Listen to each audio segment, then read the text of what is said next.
குறிப்பாக இதில் அவர் தலித் அப்படின்றது வந்து இன்னும் குறிவிக்கப்படுவதற்கு கூடுதலான காரணம்.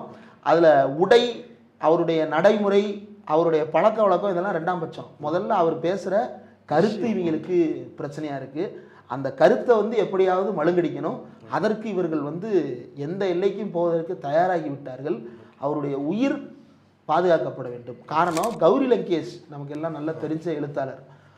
பிரகாஷ் ராஜ் வந்து அப்போ தான் அரசியலுக்கே வர்றாரு. கௌரி லங்கேஷ் கொல்லப்பட்ட போது இந்த அம்மா என்ன பேசுனாங்கன்னா, செக்குலராக இருக்கக்கூடிய எழுத்தாளர்கள் பூரா கோயிலுக்கு போய் சாகாவரம் கேட்டு யாகம் வேணால் நடத்தி உன் உயிரை காப்பாற்றிக்க அப்படின்னு பேசுகிறாங்க. அதனுடைய அர்த்தம் என்ன?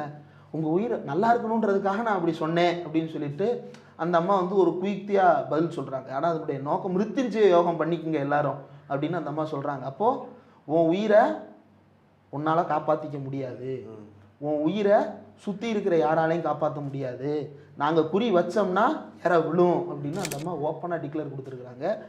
இது வேடனை பாதித்து விடக்கூடாது. ஏன்னா இவங்க எல்லாம் பண்ணிட்டு கடைசியில் என்ன பண்ணுவான் அப்படின்னா, பழியை தூக்கி அவர் போதையில பண்ணிட்டாரு அப்படின்னு சொல்லிட்டு திருப்பி விட்டுருவான். அதுக்கான கிரவுண்டை ஃபுல்லா செட் பண்ணிட்டான்.